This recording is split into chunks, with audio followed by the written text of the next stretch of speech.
नमस्कार।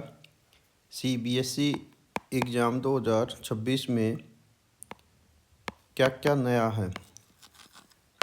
देखिए, CBSE exam 2026 में एक तो क्लास 10th के लिए 2 बोर्ड एग्जामिनेशन होंगे, जिस पे हम पहले ही डिस्कस कर चुके हैं। दूसरा जो 10वीं क्लास में क्वेश्चन है, साइंस का क्वेश्चन पेपर और सोशल साइंस का, इसमें सोशल साइंस में 4 सेक्शन होंगे, साइंस में 3 सेक्शन होंगे ABCD। तो उसी के अनुसार पेपर आंसर बुकलेट पे विद्यार्थियों ने अपने पेपर कवर करने हैं, उत्तर कवर करने। नेक्स्ट है +2 क्लास में डिजिटल मार्किंग होगी, यानी इवेल्युएशन का कार्य डिजिटली होगा, 10वीं का ऑफलाइन मोड में होगा। अब सबसे नया जो है वो ये है कि सीबीएसई ने क्या कहा है कि इस वर्ष जितने भी विद्यार्थी अपना पेपर देंगे, तो जहाँ पर भी जैसे 10th क्लास सोशल साइंस और +2 क्लास में ज्योग्राफी है, पॉलिटिकल साइंस है या हिस्ट्री है, जिसमें भी मैप जुड़ता है, तो मैप को आपने नॉर्मल कंडीशन में आपको हम सब टीचर्स क्या सुझाव देते हैं कि आप अपने पे उसको मैप को अपनी आंसर बुकलेट के बीच में बांध के आएँ। जैसा कि आप यहाँ पर सैंपल के रूप में देख रहे हैं कि यहाँ पर ये एक मैप या कोई पिक्चर बेस्ड है, वर्ल्ड का मैप है, जिसको विद्यार्थी ने ये अपनी आंसर बुकलेट कवर की और इसके बीच में बांध दिया ताकि वो कहीं पर सेपरेट ना हो, अलग ना हो। लेकिन अब सीबीएसई ने ये कहा है कि आपने ऐसा नहीं करना है कि इसको जहाँ पर आपने अपने उत्तर दे रखे हैं उस वाली सीट के बीच में नहीं बांधना है। यानी जैसे अभी आप देख रही है क्वेश्चन, अब इसके पीछे कारण क्या है, वो ये है कि इस बार सभी कॉपी जो है वो स्कैन होनी है, और स्कैन होके, हालांकि स्कैन तो पहले भी होती रही हैं, लेकिन इस बार स्कैन होके उनकी डिजिटल मार्किंग होनी है। तो इसमें दिक्कतें आएंगी। तो सीबीएसई ने सुझाव क्या दिया है कि आपने इसको कहाँ बांधना है।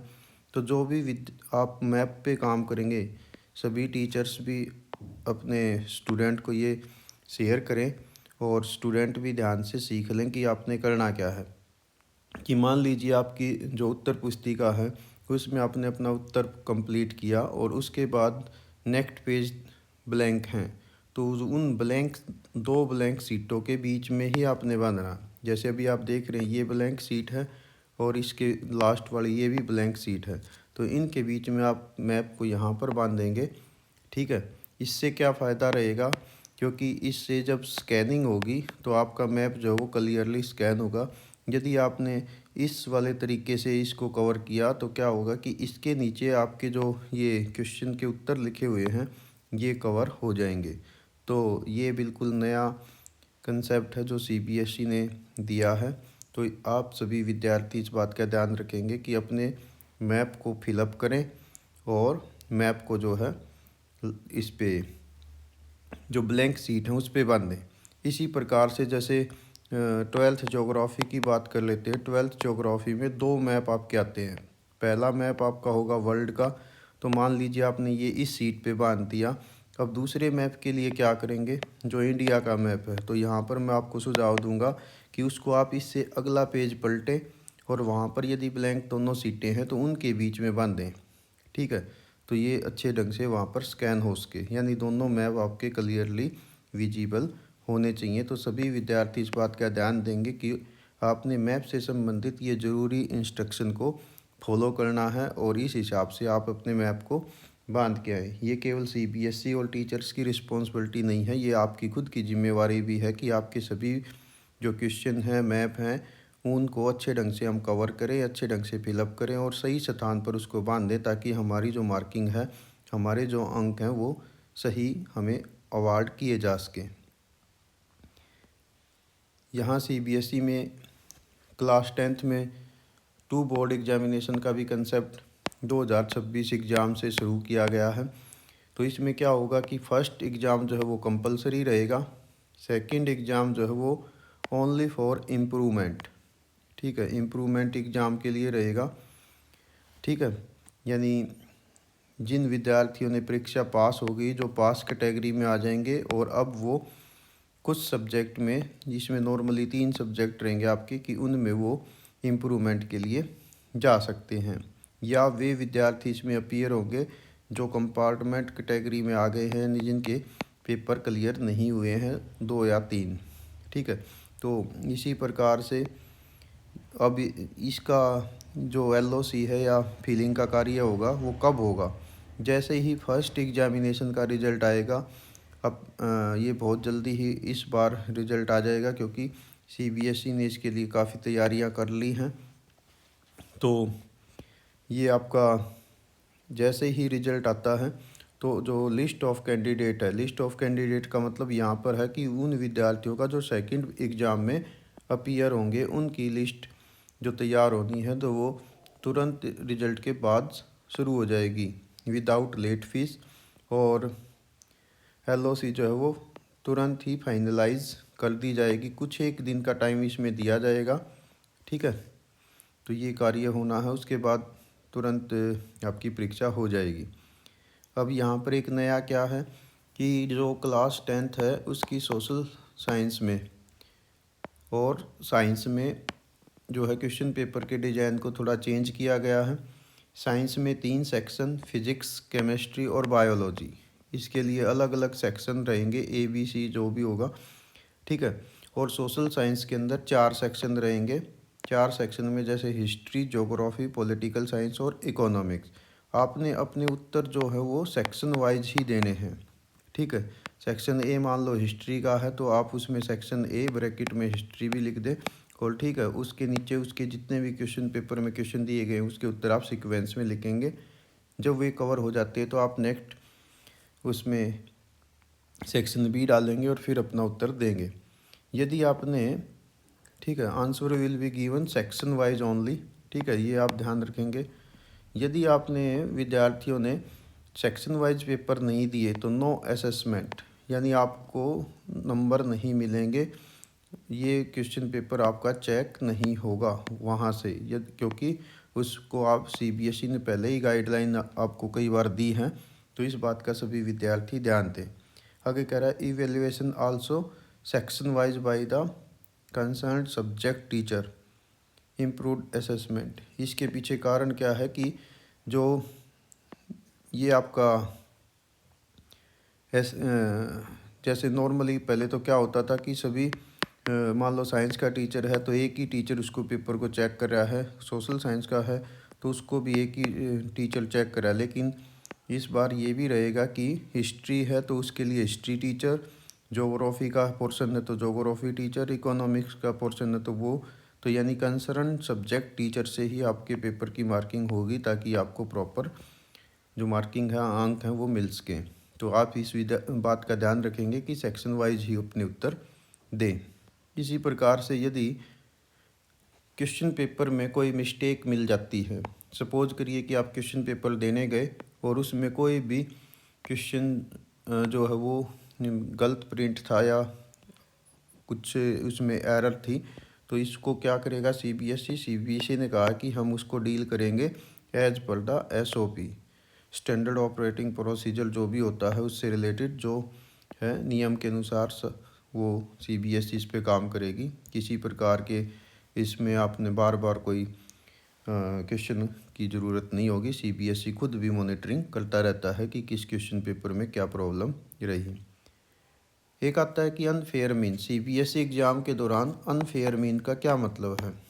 ठीक है, number 1 use of mobile. CBSE जो एग्जामिनेशन सेंटर होता है या इवेल्युएशन सेंटर होता है वहाँ पर मोबाइल जो है वो बैन रहता है।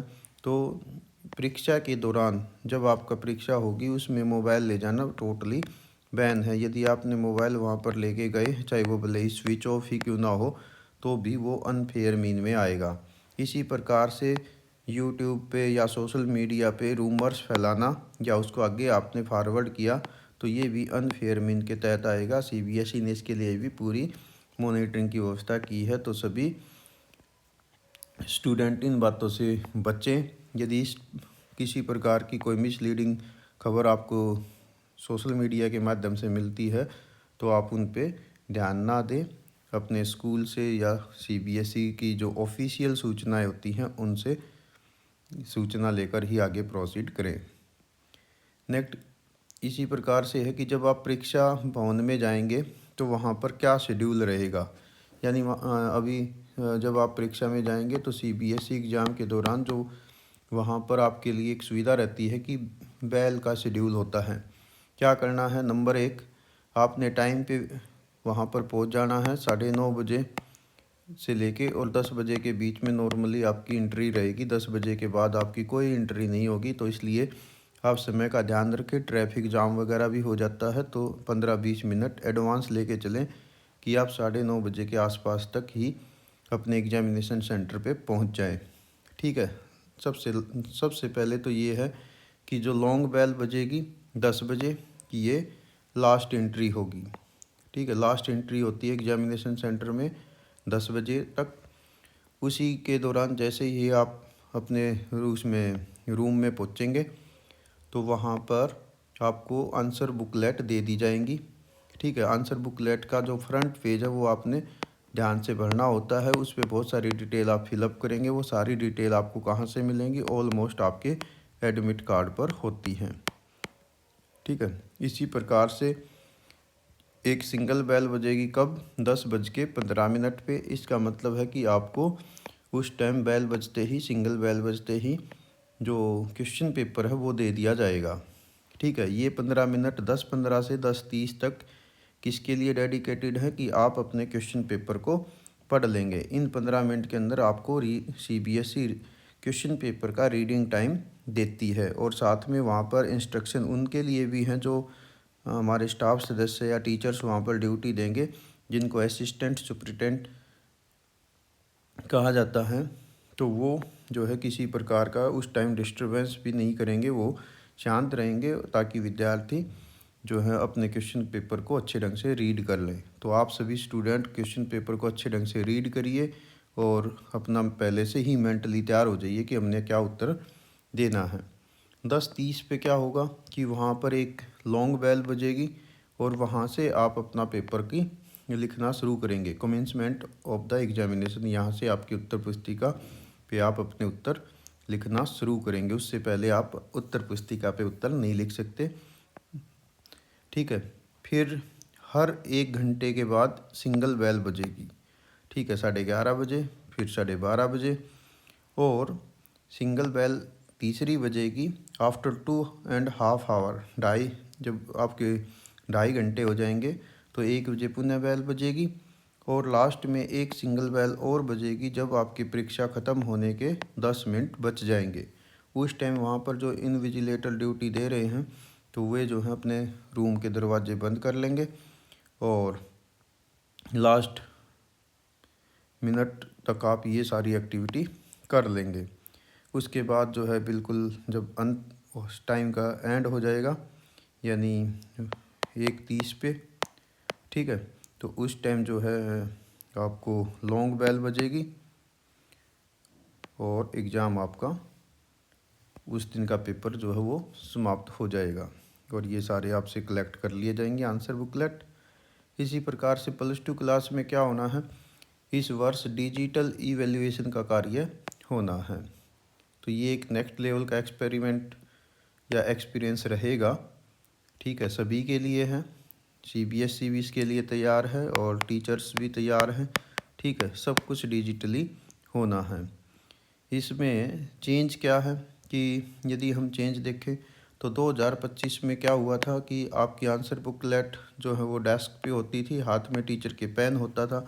इस वर्ष क्या हो गया कि इस वर्ष जो उत्तर पुस्तिकाएँ हैं वो हमारे हाथ में नहीं होंगी, वो स्क्रीन पर होंगी। ठीक है, जो हार्ड कॉपी है वो नहीं होगी और हाथ में पेन की बजाय इस वर्ष माउस होगा।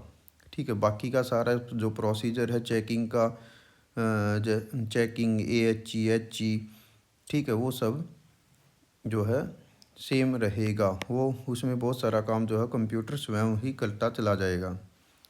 ठीक है, अब आगे आता है कि ये इवैल्यूएशन का कार्य जब होगा तो इसकी मॉनिटरिंग भी कंप्यूटर स्वयं ही कर देगा। कैसे कि हमने जो पेपर है उसको चेक करने में कितना टाइम लगाया।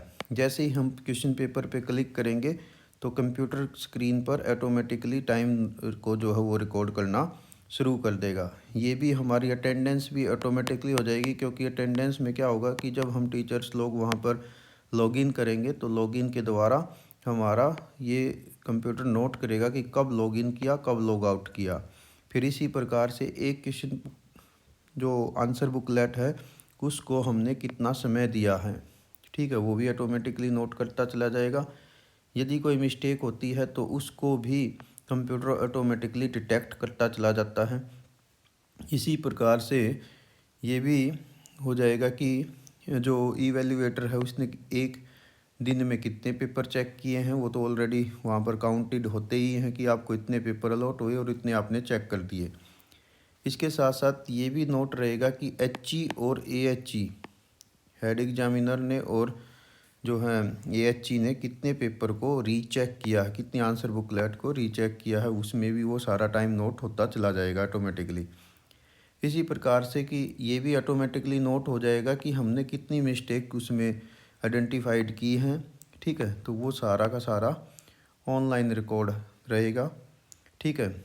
और इसके साथ साथ ये भी ऑटोमेटिकली हो जाएगा कि number of teachers participated from each school. तो CBSE के पास ये सारा डाटा जो रहेगा कि कितने टीचर्स को जो है एक स्कूल की तरफ से वो जो ड्यूटी आएगी तो उसमें वो पार्टिसिपेट कर रहे हैं। और इसी प्रकार से अटेंडेंस भी वो जैसे ही हम लॉगिन करेंगे तो ऑटोमेटिकली अटेंडेंस भी हमारी CBSE रिकॉर्ड पे जाएगी। इसके साथ साथ CBSE और क्या मॉनिटर करता रहेगा कि टीचर रिलीव्ड किए गए हैं स्कूल के द्वारा या नहीं किए गए हैं। अब ये एक बड़ा सवाल यहाँ पर था कि CBSE ने कहा कि अब की बार जो आपके स्कूल होंगे उन स्कूलों के अंदर ही ये +2 क्लास की मार्किंग जो है वो चलनी है। लेकिन उसमें ये था कि जो मार्किंग में काम करेंगे टीचर्स उनको रिलीव किया जाए या नहीं किया जाए। तो वो एक 10वीं में तो वो मैनुअली काम होना ही है, तो रिलीव किया जाना ही जाना है। तो इसमें भी CBSE ने कहा है कि वो फुल टाइम देना है इवैल्यूएशन के लिए, ठीक है। तो जब ऑनलाइन मार्किंग भी होगी तो जो भी टीचर मार्किंग ड्यूटी के अंतर्गत काम करेंगे तो उनको पूरा टाइम मूल्यांकन के लिए ही देना है। जो कंसर्न स्कूल है उनको फुल टाइम के लिए टीचर्स को रिलीव करना होगा। आगे CBSE ने ये वार्निंग भी दे दी है कि यदि कोई सी टीचर को रिलीव नहीं किया जाता है स्कूल की तरफ से तो CBSE उस स्कूल के रिज़ल्ट को होल्ड पे रख लेगी, उसका रिज़ल्ट डिक्लेयर नहीं किया जाएगा। क्योंकि सब ऑनलाइन है तो ऑनलाइन रिकॉर्ड में सब कुछ ऐसा होने वाला है। एक सवाल ये आता है कि हमारा बच्चा जो है वो 10th या 12th में पेपर दे रहा है तो क्या मुझे ड्यूटी से एग्जम्पशन मिलना चाहिए। बार बार CBSE की वेबसाइट पे भी बहुत सारे स्थान पे जब हम काम करते तो बार बार पूछा जाता है कि आपका वार्ड यानी आपका बच्चा जो है वो 10th या 12th एग्ज़ाम में अपीयर हो रहा है या नहीं हो रहा है, यस या नो में हमने जवाब देना पड़ता है। तो CBSE ने कहा है कि यदि आपका बच्चा CBSE एग्ज़ाम में अपीयर हो रहा है तो भी आपने सभी प्रकार की जो ड्यूटियां हैं वो देनी है। यहाँ पर कोई एग्जम्पशन आपको नहीं मिलेगा या नहीं। इसके लिए वो कहता है कि CBSE की तरफ से ये मैसेज है कि हम अपनी ड्यूटी जो है, हमें विश्वास है कि सभी पेरेंट्स ईमानदारी से कार्य करते हैं। तो यदि आपका बच्चा +2 में या 10th एग्ज़ाम में अपीयर हो रहा है तो भी आप सभी प्रकार की ड्यूटी नेक नीति और ईमानदारी से निभाएंगे, ठीक है। तो और कोई भी पेरेंट्स भी नहीं चाहता कि उसका बच्चा जो है वो किसी प्रकार के अनफेयर मीन्स या इस प्रकार की हेल्प के द्वारा वो आगे बढ़े। सभी चाहते हैं कि हमारे जो बच्चे हैं, चाहे वो हमारे स्टूडेंट हैं या हमारे खुद के अपने बच्चे हैं, उनका फेयर जो है मूल्यांकन होना चाहिए। तो ऐसा ही CBSE उम्मीद करती है और उन्होंने क्लियरली कह भी दिया है कि यदि इस प्रकार का कोई केस है तो कोई एग्जम्पशन नहीं रहने वाला। तो ये थे CBSE के कुछ